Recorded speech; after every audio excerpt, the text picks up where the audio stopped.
Nah, kita sudah sampai pada Amsal 25, saudara. Saya selidiki tadi malam, ternyata Amsal 25 ini mulai dari ayat 1 sampai 28. Ya, biasanya per alinea yang saya ikuti tiap hari, tapi ternyata di malam saya lihat sampai ayat 28. Nah, jelas tidak mungkin dalam waktu singkat ini kita akan membicarakan semuanya itu, tetapi kita akan melihat beberapa kebenaran Tuhan dari Amsal 25 ini. Kita lihat di dalam pendahuluan, Amsal 25 ayat 1 sampai 28 ini tersusun dalam beberapa hal atau mungkin tema ya. Yang pertama yang tidak bisa dilewatkan ayat pertama itu merupakan judul dari kumpulan terakhir Amsal-Amsal Salomo yang dikumpulkan oleh pegawai Hizkia Raja Yehuda. Kemudian kalau kita nanti melihat ayat kedua sampai yang ke-10, Bapak Ibu bisa nanti lihat di rumah sebagai bacaan harian kita. Di situ berisi merupakan petuah-petuah tentang kebijaksanaan. Kemudian di ayat yang ketiga sampai 11, di situ memuat perumpamaan yang mendidik. Ada perumpamaan yang mendidik kita. Dan yang keempat ayat 15 sampai 20, di situ juga memuat banyak macam petuah atau nasihat. Kemudian yang kelima di ayat 21 sampai 22, di situ berisi dorongan atau perintah untuk mengasihi orang yang memusuhi kita, orang yang itu ya. Dan yang keenam ayat 23 sampai 28 itu merupakan nasihat untuk mencegah dosa kefasikan. Jadi intinya dari ayat 25 ada 6 hal yang bisa kita pelajari. Namun kita tidak mungkin sekali lagi mencakup semuanya. Saya akan membawa yang pertama saja dan itu pun tidak mungkin semuanya karena waktu. Mari yang kita lihat ayat pertama ditulis demikian, saudara. Juga ini adalah Amsal-Amsal Salomo yang dikumpulkan pegawai-pegawai Hizkia, Raja Yehuda. Nah, Bapak Ibu, di sini disinggung tentang Hizkia.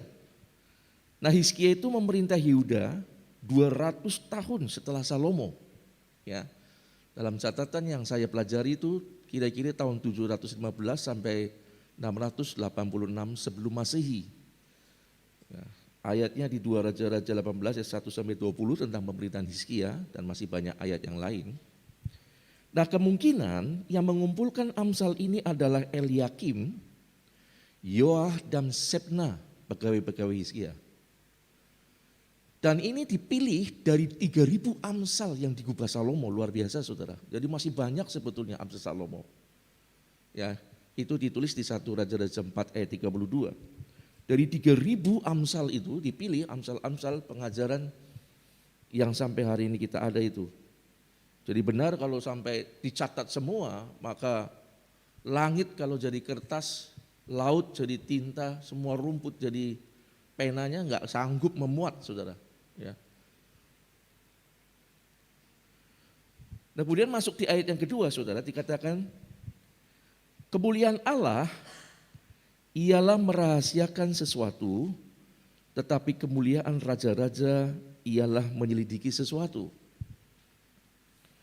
Nah, tentang Allah, Allah memang tidak dapat diselidiki siapapun, Bapak Ibu. Tidak ada yang sanggup menyelidiki Allah. Bahkan nasihat-nasihatnya pun juga begitu dalam dan tak terselami.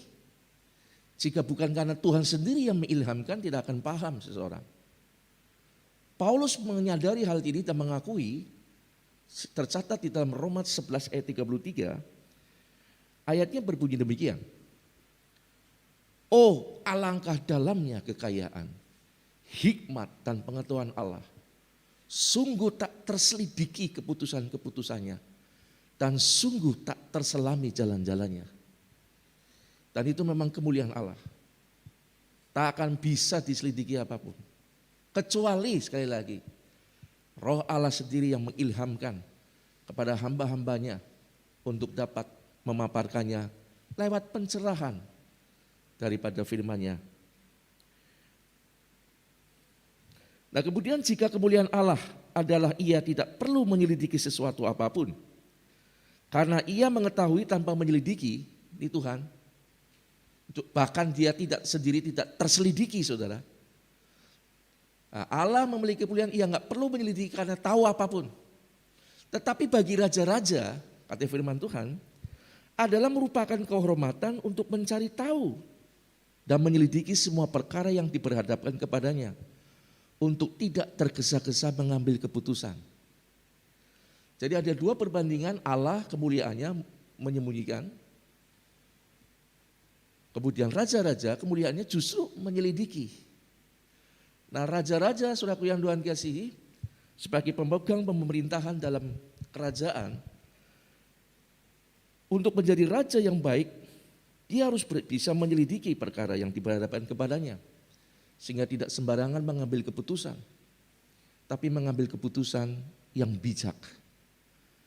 Dan kepada raja-raja pula lah Allah memberikan hikmatnya, contohnya kepada Salomo, untuk membuka rahasianya Allah. Tetapi tentang hal ini saya akan menarik kepada praktek untuk kita. Buat kita apa ini? Ya, mari kita lihat saudara, siapakah raja itu? Saya menarik untuk kehidupan kita pribadi, jadi aplikasinya buat kita itu bagaimana. Nah setiap pribadi sebenarnya adalah raja untuk dirinya sendiri. Kita adalah raja minimal buat diri kita sendiri. Saudara mau buat apa, memerintahkan apa itu saudara yang punya wewenang. Ya. Ayat di dalam 1 Petrus 2 ayat 9 bagian A memiliki kolerasi untuk hal ini. Dikatakan demikian saudara, tetapi kamulah bangsa yang terpilih, imamat yang rajani. Bangsa yang kudus, umat kepunyaan Allah sendiri.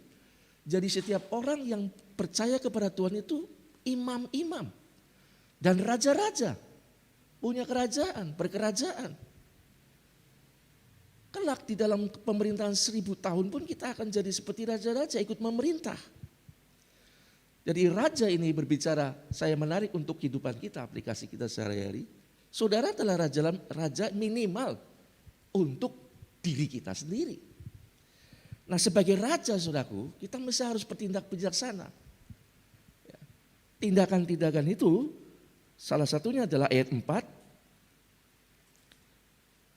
Dikatakan demikian, sisihkanlah sanga dari perak, maka keluarlah benda yang indah bagi pandai emas. Sebagai raja kita harus memiliki kualitas hidup yang baik yang digambarkan menjadi perak atau emas yang murni. Nah ternyata emas atau perak menjadi tidak murni karena adanya sanga di dalamnya. Ya. Nah saya pelajari sanga itu adalah jenis logam yang membuat perak atau emas menjadi tidak murni. Nilainya jadi tidak kurang berharga, tidak sempurna harganya.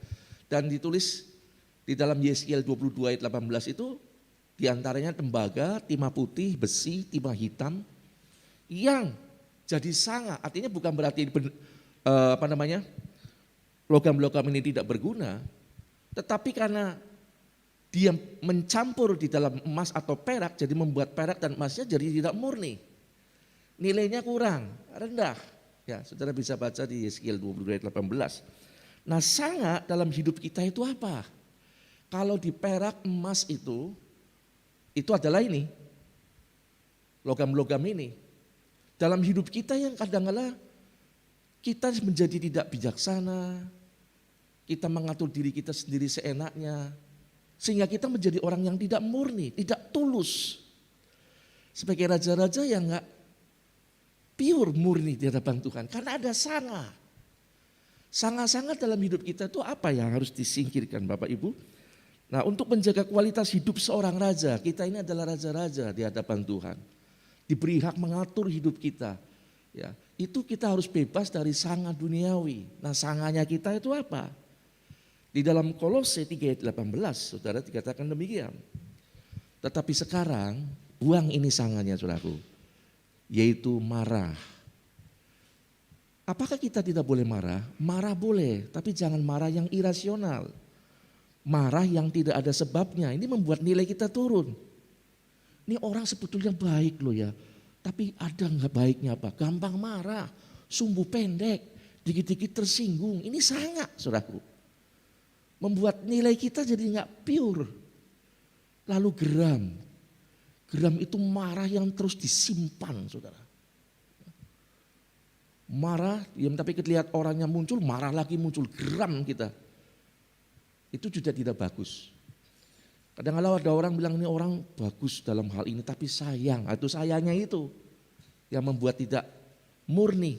Ada geram, suka nyimpen dendam. Gak bisa ngampuni orang, selalu ungkit-ungkit kesalahan orang lain. Lalu kejahatan banyak, saudara. Ya, banyak kejahatan.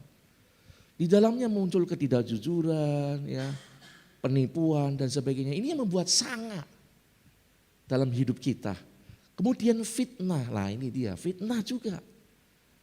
Seringkali banyak orang ini pelayanannya bagus, semua dalam hal itu hampir sempurna. Hanya satu kadang-kala dia sering berbicarakan sesuatu yang tidak baik, fitnah. Fitnah itu, saudaraku, yaitu mengatakan sesuatu yang tidak benar, itu sudah fitnah, saudara. Warnanya itu sebetulnya kuning, tapi kita sebut oranye. Itu sebetulnya udah masuk fitnah. Mengatakan sesuatu yang tidak pada kebenarannya. Jadi fitnah. Dan kemudian kata-kata kotor yang keluar dari mulutmu. Orang bilang, masa Pak orang Kristen bisa begitu? Saya juga kadang-kadang kurang percaya, tapi jadi percaya ketika orang mulai lepas kontrol. Begitu marah, yang keluar bukan firman. Tapi kata-kata kasar, kotor, ini yang membuat hidup kita sebagai raja-raja buat kita sendiri, diri kita sendiri menjadi tidak murni. Nah ini harus dibuang dalam kehidupan kita, saudara. Buang semuanya ini. Nah untuk sanga dalam logam itu dimurnikan lewat peleburan api. Dan kadang Tuhan untuk melebur sanga-sanga dalam hidup kita pun, seringkali Tuhan izinkan kita hidup dalam mengalami ujian, pencobaan yang begitu berat. Seolah-olah membuat saudara itu kesusahan. Saudaraku yang Tuhan kasih, itulah sebabnya kalau kita menghadapi kesulitan, beban berat, jangan dulu salahkan Tuhan. Saya udah setia, udah kayak gini, kok seperti ini. Bisa jadi Tuhan sedang bakar kita untuk memurnikan kita. Amin Bapak Ibu. Ya. Saya dulu orangnya tidak sabaran, saudara. Orangnya dikit-dikit orang ngomong gak enak aja pengennya saya gebrak. Tapi Tuhan ketika saya berdoa, belajar berdoa Tuhan gimana cara menghilangkan. Saya justru diperhadapkan dengan orang-orang ini dulu ketika saya baru bertobat ya. Dihadapkan pada orang-orang yang justru sebaliknya. Supaya saya kembali dalam hidup lama. Berantem, gebukin aja, kamu kan biasa seperti itu. Justru dites ke situ, saudara. Tetapi jika bukan karena kemurahan Tuhan gak sanggup itu. Tetapi disanggupkan. Seperti dalam api itu, waduh kayak begini ya. Gak enak ini. Tetapi saudaraku yang Tuhan kasih belajar.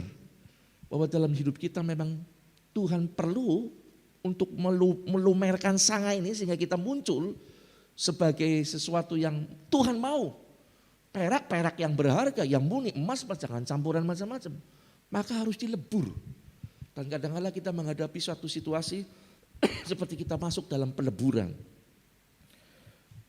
Kemudian yang ayat yang kelima, saudara.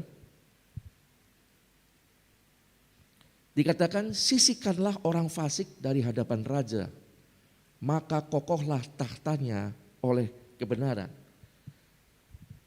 Nah kemuliaan raja saudara bukan terletak pada kekuatan dan kekayaannya, bukan. Tetapi bagaimana ia mengokohkan tahtanya di atas kebenaran. Sesuai tadi judul. Nah kalau saya tarik dalam kehidupan kita sehari-hari tadi bahwa kita lah juga raja-raja. Kalau hidup kita mau kokoh kuat di hadapan Tuhan saudara. Tidak tercemar sesuatu yang tidak baik sehingga kita kehilangan kebenaran hidup kita. Kita harus berani mengokohkan areal pemerintahan hidup kita, yaitu hidup kita minimal di atas kebenaran. tegas dalam menyingkirkan kefasikan dan ketidakbenaran dalam hidup kita. Kadang hidup kita jadi runtuh, pengiringan kita jadi runtuh.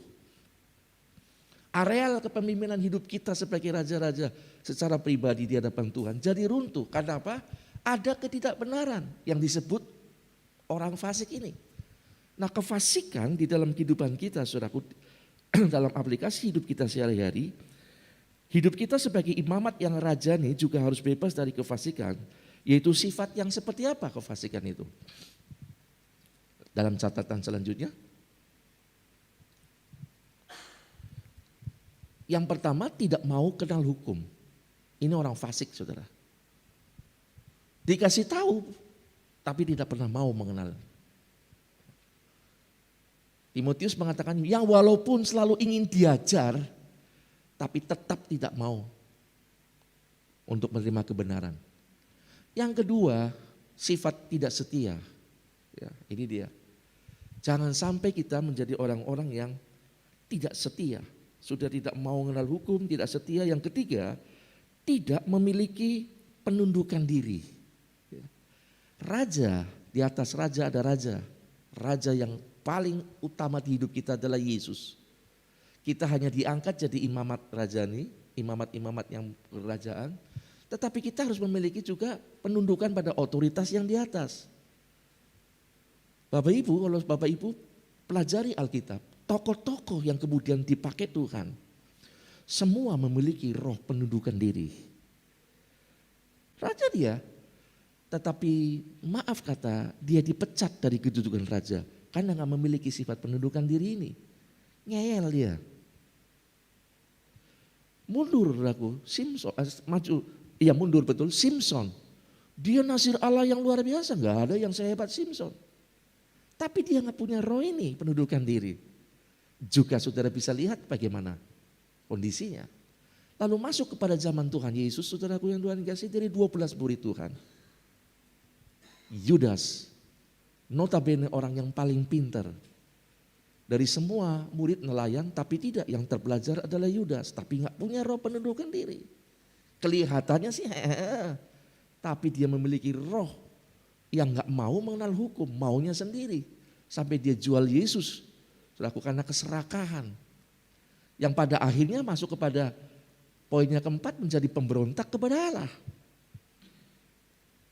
Kalau mundur lagi jauh sebelum manusia banyak, Adam dan Hawa jatuh dalam dosa karena ini dia tidak memiliki roh penundukan diri. Saudaraku yang Tuhan kasih, kita harus buang semua sikap yang tidak berpegang kepada kebenaran Allah itu harus disisihkan, dibuang dalam hidup kita. Kita akan diangkat Tuhan. Kita akan, saudaraku, diberkati oleh Tuhan. Ini aplikasi sehari-hari supaya Bapak Ibu jemaat bisa menangkap dari sebab Amsal itu memang dalam, saudaraku ya. Tiap firman, tiap ayat itu bisa berdiri sendiri untuk bisa itu. Tapi setidaknya berkat ini bisa memberikan pengajaran buat kita bahwa kita ini adalah raja-raja atas diri kita dan bertindaklah bijaksana. Supaya kita boleh menjadi pribadi-pribadi yang menyenangkan Tuhan. Kita bisa memerintah hidup kita, mengatur hidup kita, artinya memerintah hidup kita sendiri dalam kebenaran koridor firman Allah. Dan apa-apa yang harus dibuang, kita berjuang untuk itu sehingga kita pure di hadapan Tuhan. Tampil sebagai emas atau perak yang tidak ada campuran, murni di hadapan Tuhan.